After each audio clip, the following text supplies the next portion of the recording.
On today's show, the schedule is out for the 2026-27 NBA season, and it's pretty interesting for the Hawks, as always, where it begins, everything in between, where it ends, and more coming up.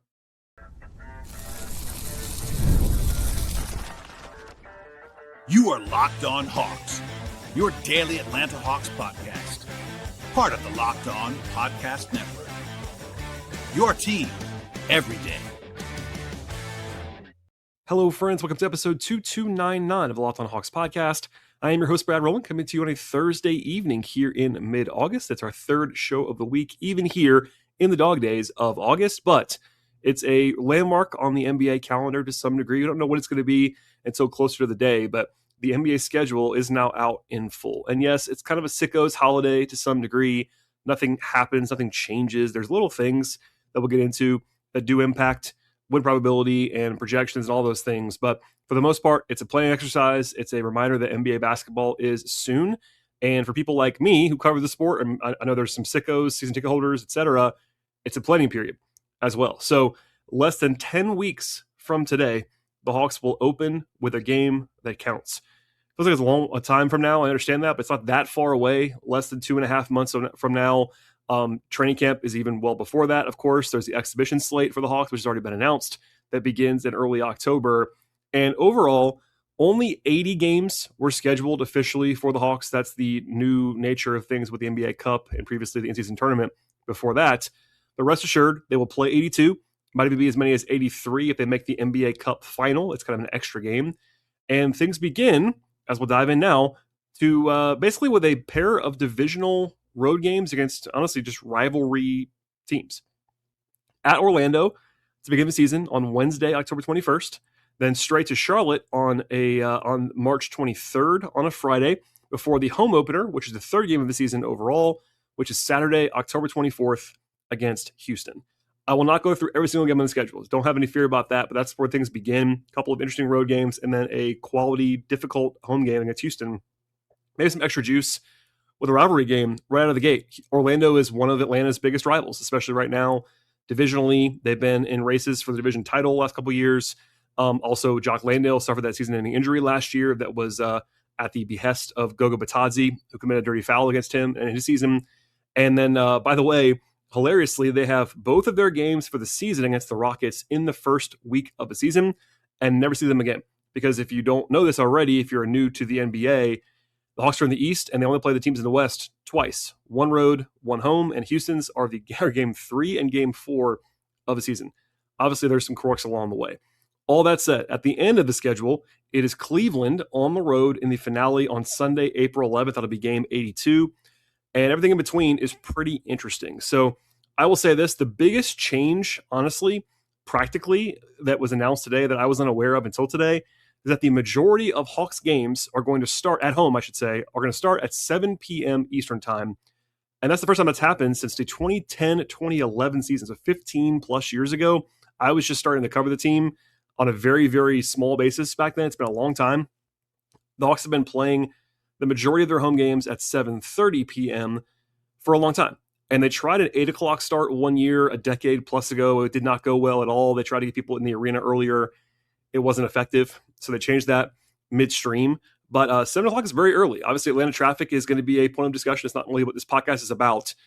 But it looks like multiple teams are doing this around the league, starting their games a little bit earlier in their home market. So it might have been something that the league encouraged along the way. I don't know that for sure, but that is very possible at this stage. But as someone covering the team, this is me talking now, it is helpful for me, honestly, because it's 30 minutes earlier, and that means the podcast is a little bit earlier, and that's usually a little bit better for podcast consumption and coverage plans.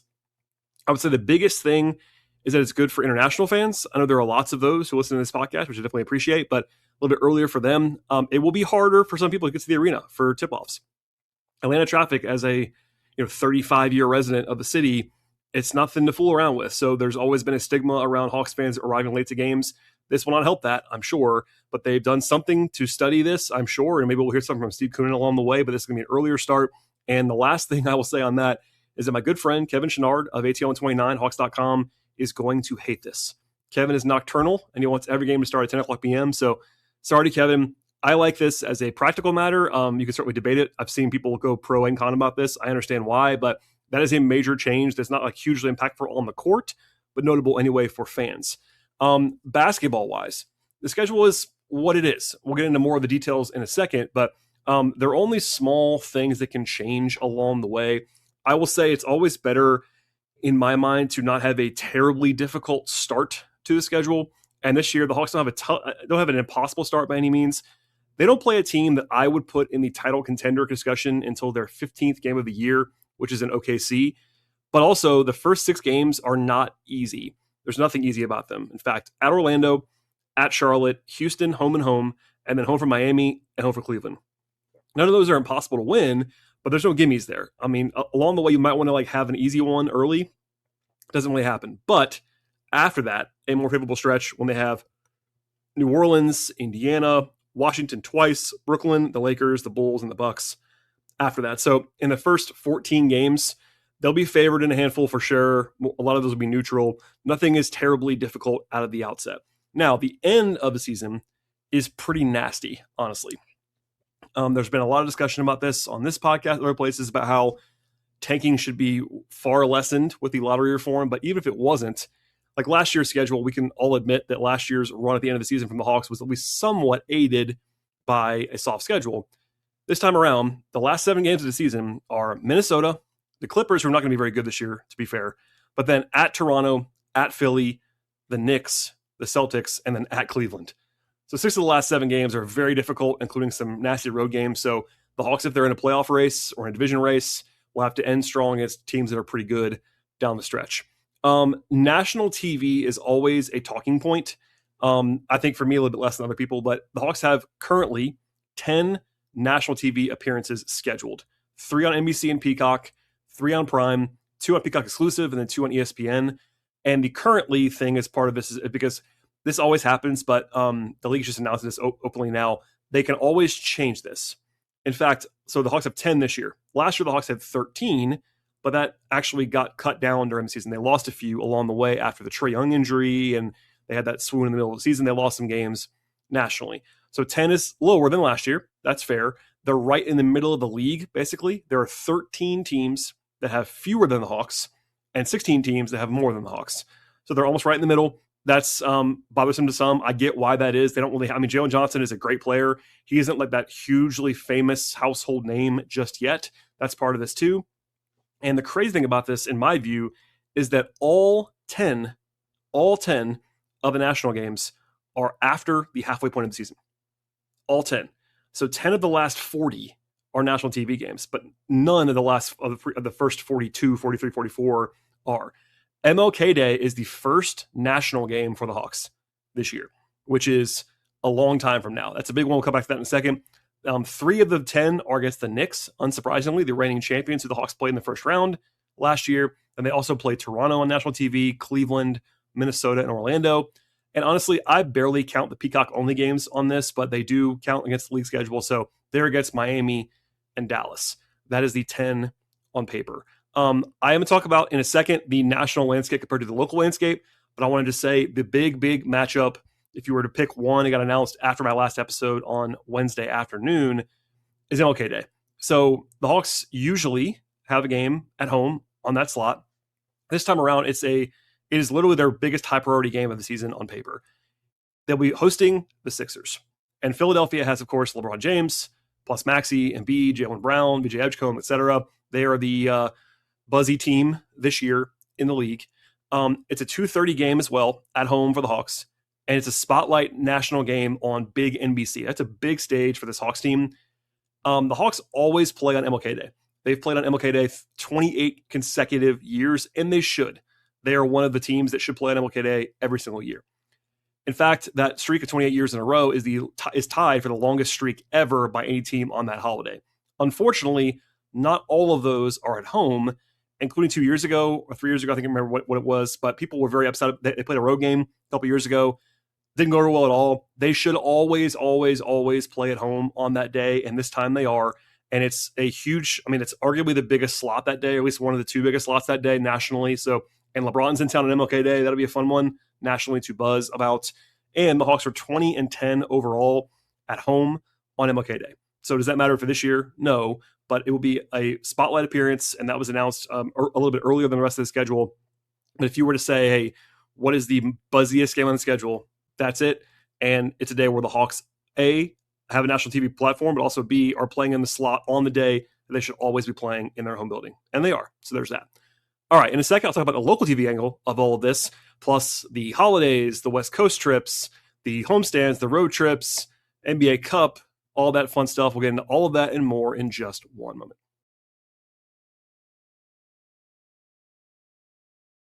When you're running a business, you not just feel like you are trying to connect a bunch of different systems together that were never just actually designed to work together.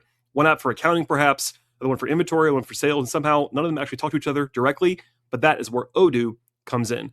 Odoo is the all-in-one business management software that brings every part of the business together in one powerful platform, from sales and accounting to inventory and marketing. Everything works in one place, help your team to move faster, stay organized, and focus on growing the business instead of simply just managing the software. The best organizations definitely know that success is not just about talent. It's actually about having everybody work toward the same goal at the same time. And that's true in sports, just like it is in business.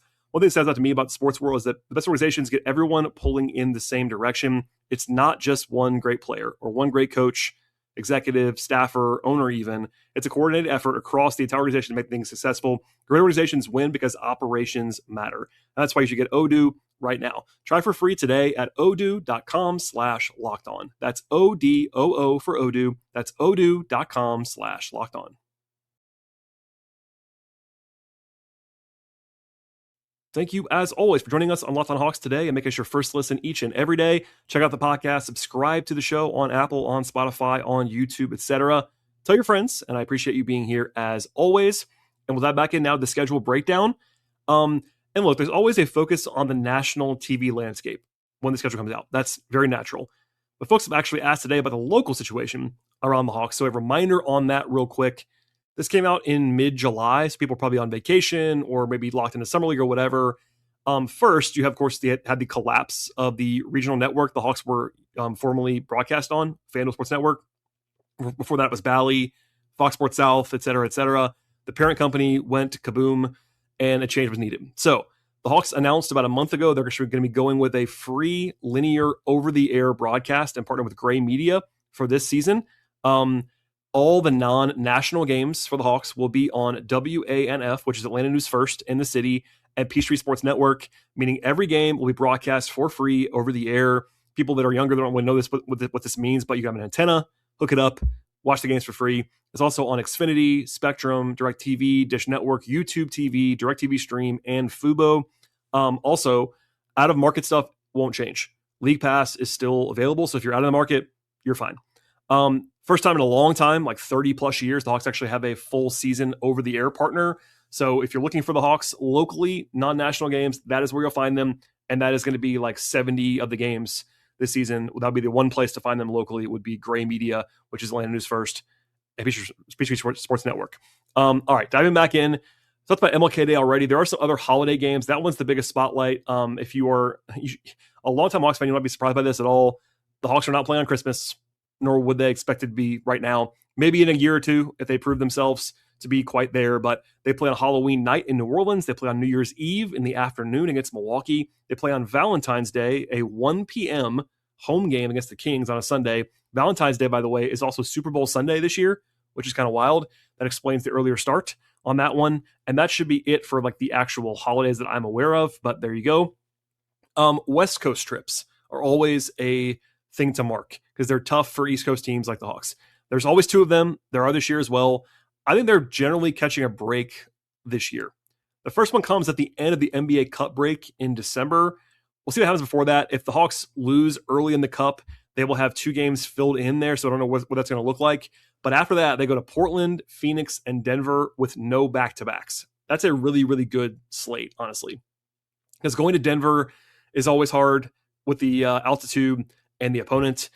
Phoenix and Portland, not terrible teams, but not great teams either. So that one's winnable. The monster one is in March. A 6-game road trip to Dallas, Utah, the Lakers, the Clippers, the Warriors, and the Kings. And only one back-to-back in there, which is the Lakers back-to-back, Lakers Clippers. But still not, it's long. It's actually pretty favorable as far as like how it lines up, how it gets doled out in my mind. That's still a long trip. I would say overall, and I will give a hat tip to this to Kevin Chenard, my friend, who pointed this out, but the Hawks have been pretty similar in their like general skeleton of the schedule for the last couple times, like the big trips and the long homestands for a while. This year's a little bit different. Like, for instance, there's usually been a very, very home heavy stretch. Like last year, you remember the Hawks were at home forever in March, like 3 weeks. This year, it's the exact opposite. They have their longest trip in March. And after the break for the All-Star game, they play 12, 16 games on the road. So it's a little bit of a flip on that front. There are, though, some long homestands. So there's a 7-game, super long homestand in February. They don't travel for 2 full weeks. That also includes a deadline to trade. So that actually, if anything happens there, we'll be dialed in to be at the facility to bother people about that. That'll be fun. They also have a 4-game homestand in December that becomes a 7 out of 8 game stretch at home.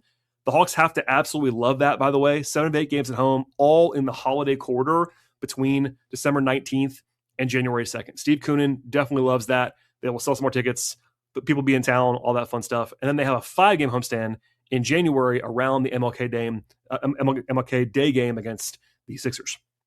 Overall, by the way, the Hawks have 19 weekend home games. They love those for obvious reasons, and they're okay for me, but not the favorite in the world, but there you go. I will also say, though, 12 of the first 20 games are on the road, and then 9 of the last 14 games are on the road. So in the middle, it's pretty home heavy, but the beginning and the end are more road focused. If you missed on the show yesterday, I talked about this for more than a few minutes, but the NBA Cup schedule is out as well. They play 4 straight Fridays in November.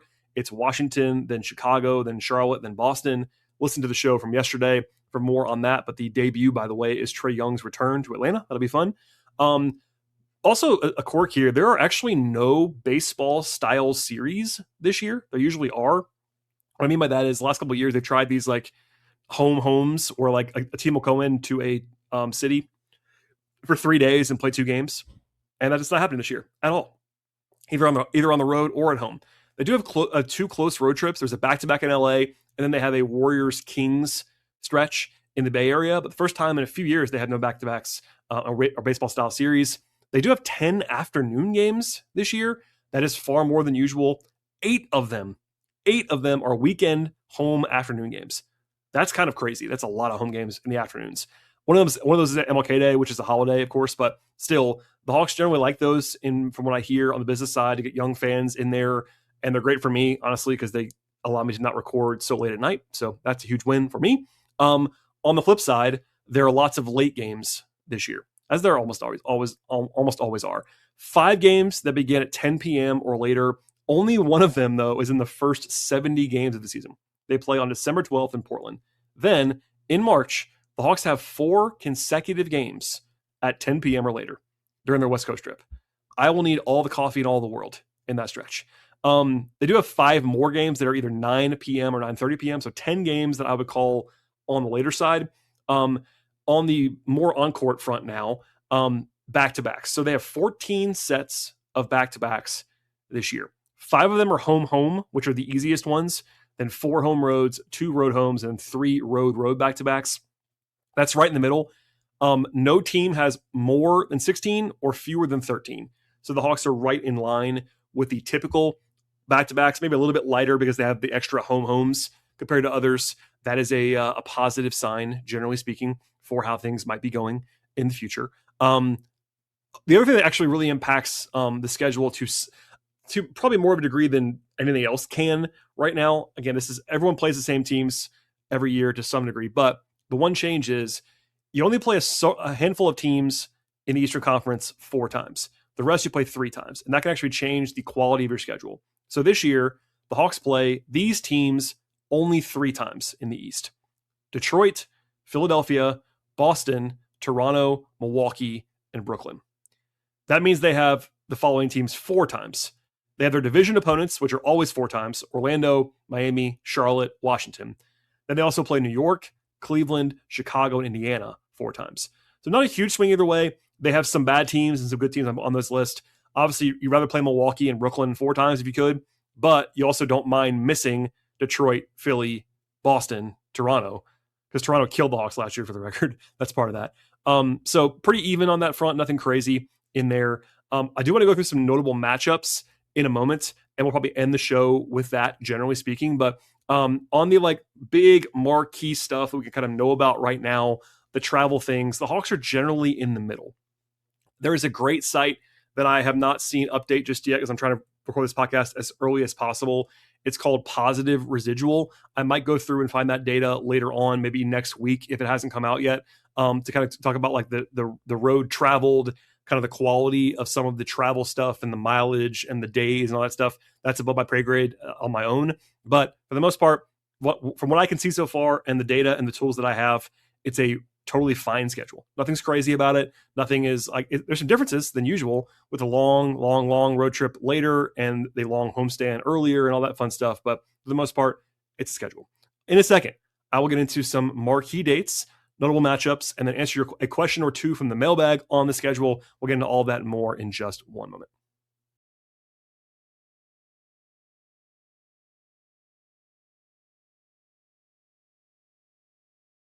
All right, so I've already mentioned some key matchups along the way. Obviously, MLK Day is the biggest one, but Trae Young making his return to Atlanta in a uniform playing basketball will be happening on November 6th for the NBA Cup opener when he's playing for the Washington Wizards. Yes, they came to town last year. Trae did a media appearance, but he did not play in that game. So if he's going to be playing for the first time, that'll be it. Zachary Shishé is back in Atlanta on January 2nd as a member of the Dallas Mavericks. Lou Dort and Aaron Wiggins are going back to Oklahoma City for the first time on November 18th. That'll be their first time playing for another team, either one of them in the NBA. So that'll be notable there. And the Thunder are good. That'll be a challenging night. The first Knicks game in the rematch of the playoffs is November 29th on the road. They play them again twice more in January. The Lakers come to town, always a big marquee fan event. November 9th, pretty early this year for Lakers fans. The Sixers are the marquee team in a lot of ways this year, given what they did with LeBron and Jaylen Brown. They only come to the Hawks one time, and it's the MLK Day game. So if you want to see Philly, that's the one time. The Hawks go to Philly on January 4th and April 4th.